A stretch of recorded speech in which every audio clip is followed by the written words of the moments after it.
Please welcome sir with a big round of applause.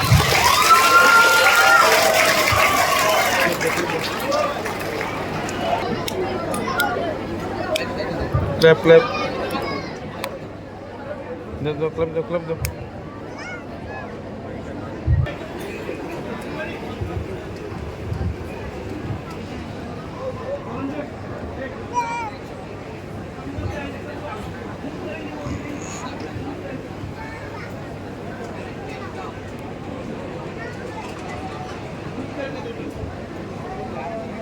Hello? Hello? Greetings and namaste. It is my honor to be here today at the audience celebration for so,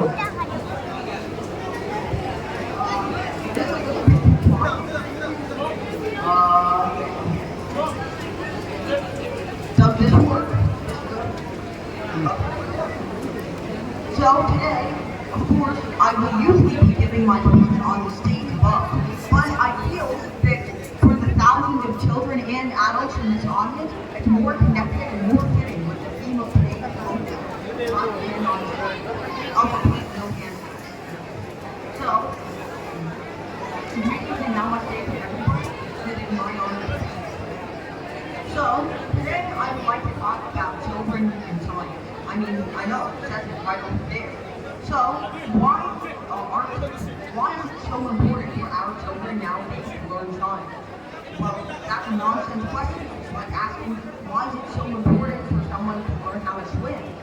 Why is it so important for our next new tomorrow to learn how to operate in life? With our increasingly technological world now, mathematics and science is becoming ever more needed. But our society and math public opinion is increasingly stigmatizing mathematics. How do we fix it? How do we change this attitude that the majority has towards mathematics? So, I want to ask you a particular question. Some of you might feel frustrated with your class. Some of you might be getting bad grades in your math and science class. Or some of you may just not have enough time to study for it. So I wanted to ask you, why do you dislike those seminars? If you dislike those seminars, why do you hate it? So, what reason do you have? Because trust me, it's not your fault, no matter what you do. If you feel you're not smart enough, or if you feel you don't have enough time to study, or if you feel it's just too complicated, it's not your fault. But I encourage you to get back into math as soon as possible. No, it's not done yet. Okay. So, in the late 17th and 18th centuries, mathematics was booming. In the 17th, 18th, and 19th centuries, so many discoveries were made, from integral calculus, differential calculus, vector calculus, tensor calculus, multivariable calculus, differential manifold, Riemannian manifold, the entirety of number theory and graph theory, and so on and so forth. So many discoveries were made during that time. But why? Why can I name so many of these?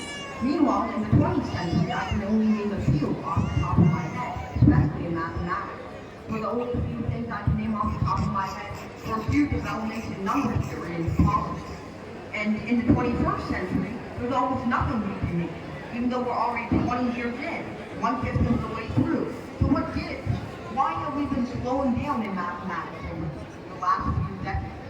Well, what was the attitude we had towards math in the 1700s and 1800s? We had an attitude of experimentation. We did not say something was unexplored or too abstract or useless. We never ventured into that territory before. That wasn't seen as something discouraging, but something encouraging. Because we knew back then that there was so much more out there for us to know. And combined with the simplicity of what was already there, so to understand, there was so many more ways to get into math and science. Math and science was so much more popular back then. But the last thing that really contributed to that we don't see nowadays. In the 1700s and 1800s, people had nothing else to do but spend their lives outside. And they were able to question, why is grass blue? Why is the sky blue? Why do bugs run away from something and why are they attracted to others? What causes, for example, death of any breathing or living animal? And these are just questions in biology and chemistry. There are so many more in, for example, physics too. Like, why does my skin turn red anytime I'm under the sun for too long? Or what causes daytime and nighttime? Or what are these things that I see out there in the night sky? There are so many questions that you can ask back then in the 17th or 18th century that A, are very common because you're forced to go outside and see them and be reminded of them every day. But B, nobody knew the answers to these questions before. Everyone knows the answers to these questions now. Well, at least everybody has access to the answers to these questions. So no one is motivated to ask questions. This already has an answer. That already has an answer. What's the point of asking any more questions or being curious about just about anything?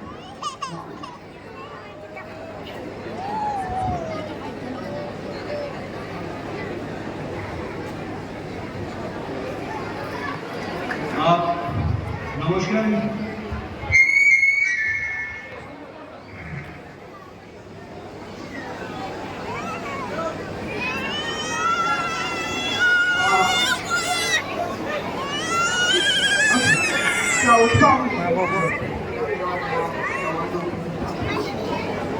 So there was so much brilliant people and so many new things that we were trying out in the 1700s and 1800s. Nowadays, no one would have been able to invent numbers. Why? Not because we're not smart enough. Everyone now is equally as smart as everyone in the 1800s. But instead, no one would have been able to invent number theory because their teachers would have said it's unexplored, it's too abstract, and most of all, it's useless. No one can figure out any use for rearranging the digits in a certain order or seeing how many permutations or combinations there are of a certain set of objects. No one can figure out a use for that when it's still being invented. But as time goes on, it's actually being spread out. So why do our teachers discourage such experimentation and such invention? In the 20th century and the 21st century, nowadays we have to follow these strict formulas, these written methods of solving the problem. If proofs are introduced at all, then they're introduced in one specific format. No one can prove the same thing two different ways. And that's what's unfortunate about learning mathematics nowadays. That's something that we have to fix, but nobody is fixing it. Nobody is taking that opportunity to make math non-robotic anymore. Everything is now just do something either way number one or way number two. There's no way to innovate. Just a few years ago, a new way to solve the quadratic formula was discovered. But it was discovered by one of the most famous mathematicians and also a child prodigy, Terence Tapp. Not everybody is a Terence Tapp. Not everybody has that motivation inside them or that pressure that keeps them going in mathematics. Only about 20% of people who love STEM in high school actually end up making it to their PhD. So, what can we think about? Why are so many people just giving up and dropping out? I mean, it's all the same. People in your high school and your bachelor's degree, they're being encouraged by their professors to stick to the formula. They're not being encouraged to spread out in any way. And that's what makes many people say, math and science is not for me. I'm just not smart enough. But in reality, it's not that you're not smart enough, it's that the teachers are not accommodating to you. So, I encourage you all to try and advocate for systemic change in mathematics. But it's going to be 100 or 200 years before something like that actually comes into effect. None of us will be around to actually learn mathematics, but it's just not practical. So what can we do nowadays? What can we do for ourselves and our younger siblings to help us learn mathematics in the present day when our exams are next week and our finals are next month? Well, I just thought one idea. You have to seek help. Because standardized teaching is no longer helpful. Standardized teaching no longer encourages experimentation and discovery and encourages spoon feeding. So, what can we do to fix this? Well, not like we can immediately, instantly change the education system and the way our current teachers teach. Not like we can manipulate their psychology or control your mind. All we can do is try to seek help from other sources. There are so many people out there who think the same way. Mathematics and science teaching isn't helpful for them. And so, they have their own system of support. They go to the people in their lives who have masters or PhDs in math. Because they tend to be able to explain these concepts a lot better than someone who's uninspired and just doing it for a paycheck. Someone who actually has the passion to go through and not only finish their degree, but also explain it to someone and keep making new and continual discoveries, that's the person who has enough passion to teach you correctly. Like your average high school teacher who got a bachelor's degree 20 years ago and is only doing it so they can pay the rest, they're not going to be inspiring enough for you. All they care about is making sure everyone's happy, not making sure everyone understands. So, one thing I would like to encourage you all to do is to seek help from outside. Because no matter how many teachers you listen to, or how many books you read on the subject, sometimes it's just not going to penetrate your mind. Sometimes you just can't understand it. So, what you do in that situation, you seek help from other sources, simulations, games, and most importantly, the old people in your life that are right around you. So, ask yourself, do you have any experts in math in your life? And no, your teachers don't count. Do you have somebody who's actually close to you, who has a master's degree or PhD degree, and they're continually researching? And if not, that's fine too. I know most people aren't that lucky. But if you don't, there are still so many ways you can seek help, from online tutoring to simply watching free videos that are online. And finally, I want you to leave this room by doing one act. I want you to leave this amphitheater, and go home. And if you have a little sibling, or if you're an adult, if you have a child, or even two children, then you have to ask them, what is your math and science teachers like?